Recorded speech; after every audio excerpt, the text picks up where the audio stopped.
Salut F Fraternité, c'est le Roux Parleur, votre commentateur qui n'a vocation que de vous rendre de bonne humeur. Et aujourd'hui, on va entamer la folle histoire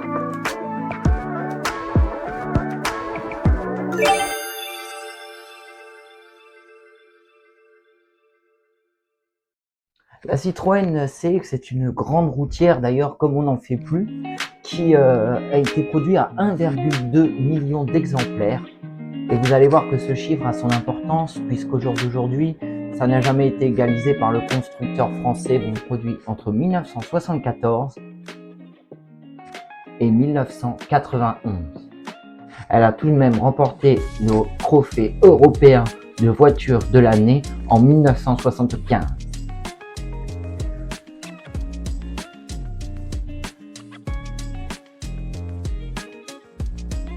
Comme toute Citroën à cette époque, la Citroën CX est évidemment une traction avant. Elle a la lourde tâche de remplacer la mythique et authentique Citroën DS. Et Citroën va d'ailleurs miser beaucoup sur son fort succès et reprendre les forces de la DS tout en aboutissant davantage ce véhicule en portant le nom légendaire de Citroën CX.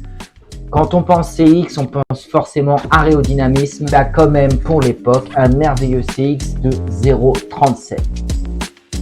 La CX est le fruit d'une longue étude. Ça sera tout d'abord un projet baptisé Projet L.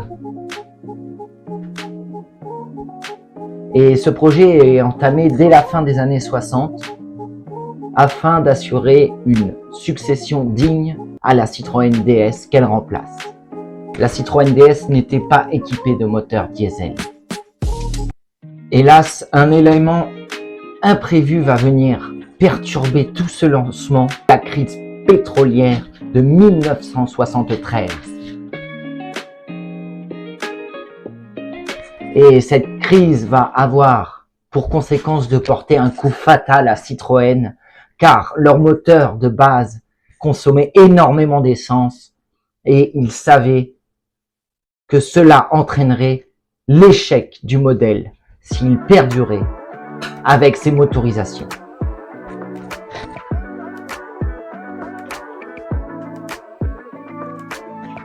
On sera au moteur Wantel seulement quelques mois avant la sortie de la Citroën CX. Il faut savoir que Citroën se trouve dans une situation financière dramatique et cela compromet grandement le lancement. C'est à l'été 1974 toute une gamme de motorisation 4 cylindres uniquement qui sera proposée, mais hélas Citroën dépose le bilan peu de temps après tous ces événements.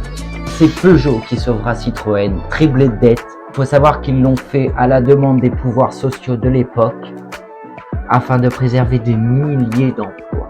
Et c'est le 28 août 1974 que la CX est enfin présentée avec deux motorisations à carburateur essence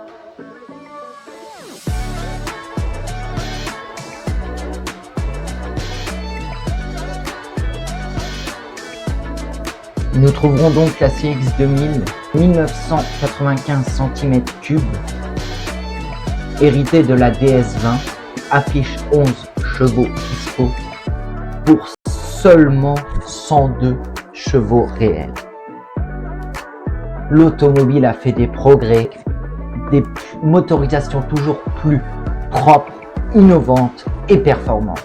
Ensuite, en 1975, viendra la CX 2200, équipée d'un 2175 cm3,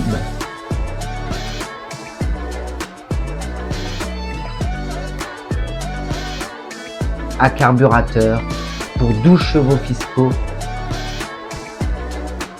et 112 chevaux réels, afin de proposer au moins deux finitions différentes et deux motorisations différentes.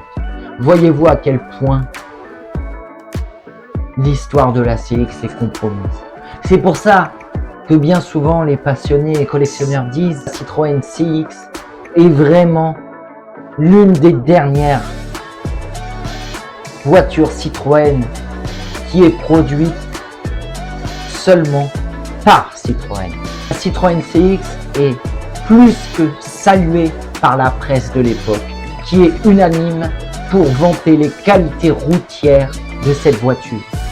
En effet, elle est l'aboutissement, au final, d'une Citroën DS qui consomme beaucoup moins, qui est nettement plus performante et nettement plus confortable.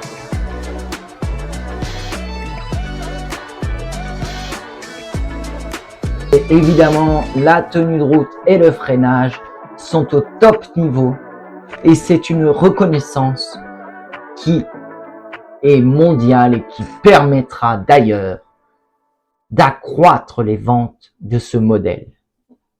Et par rapport à la DS, il est clair que l'espace intérieur a été purement et simplement chamboulé et retravaillé afin d'offrir davantage d'habitabilité dans un modèle bien plus court que la Citroën DS. Proposez mieux, plus performant, avec une consommation inférieure à 2 voire 3 litres par rapport à une Citroën DS.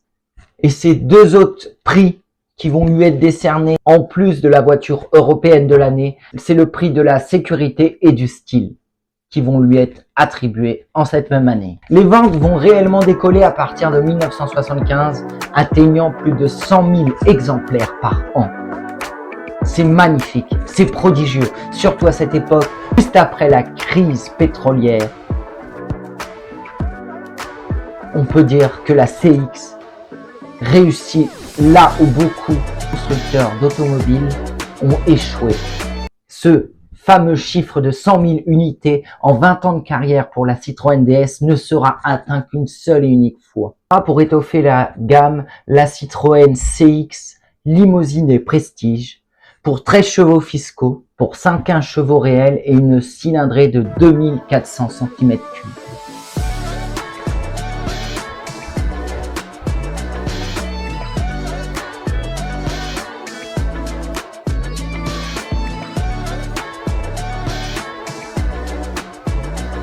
Et d'ailleurs, c'est pendant l'année 1978 que quelques Citroën sous la même bagatelle seront produites avec un toit surélevé afin de pouvoir accueillir aisément et confortablement le président de la République d'époque qui n'est d'autre que Valéry Giscard d'Estaing.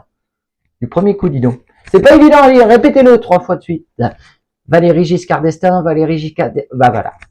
Ho, ho, ho. Toujours dans cette année 1978, il y a une innovation qui arrive sur la Citroën CX puisque elle verra apparaître un moteur à injection qui a une cylindrée de 2400 cm3. C'est la CX 2500D qui apparaît par la suite avec un moteur diesel de 75 chevaux et une vitesse maximale de 156 km/h. J'aime autant vous dire que ce n'était pas rien à l'époque puisqu'elle est devenue la voiture la plus rapide dans cette motorisation à cette époque. Ce qui est un titre qu'elle renouvellera par la suite avec l'avènement du diesel turbo-compressé. Nous avions droit à des écritures à l'arrière sur la malle assez exceptionnelles dans les années, puisque nous arrivons en 1980 où c'est qu'hélas, le rachat de Citroën par Peugeot se fait ressentir. Le 2 litres à Arbacam des Citroën DX va disparaître au profit du moteur Douvrin, issu de la Française Mécanique. Ces moteurs ont équipé de bon nombre de modèles, de la 505 Peugeot à la Renault 20 et 30. Mais en effet, c'est un mal pour un bien. D'ailleurs, en connaissance de cause, c'est l'un des modèles que je possède, une CX-20 RE de 84, et elle a la chance d'avoir ce moteur qui est un gain de performance, une baisse de consommation. C'est en 81 que le traitement anti-corrosion sur les CX fait un bond en avant. Forez est remplacé par le Cataforez, s'avéra bien plus efficace car les toutes premières CX avant 81 étaient très sensibles à la corrosion.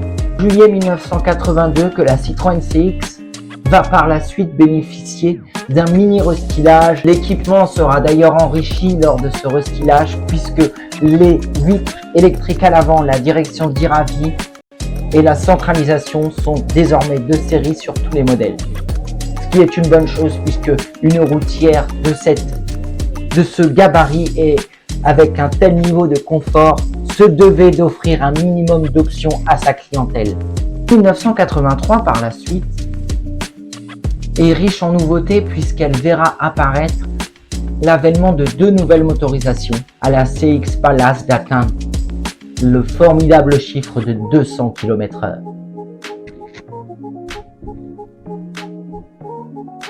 Et c'est surtout le 2500 cm3 diesel, comme je vous l'évoquais précédemment, qui va avoir la chance d'hériter d'un turbocompresseur qui est la grande innovation et la grande mode de ces années-là et qui va permettre à cette CX25 de lui donner une puissance de 95 chevaux et qui sera très compétitive par rapport au modèle à carburateur.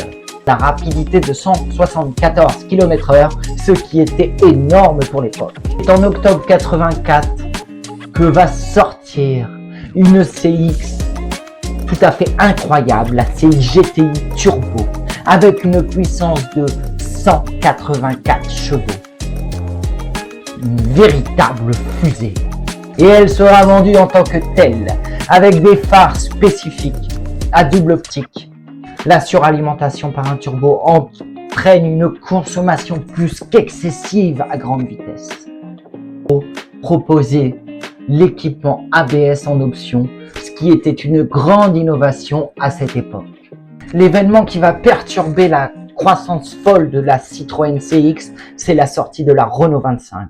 Et pour ce faire, Citroën va répondre de manière tout à fait inattendue.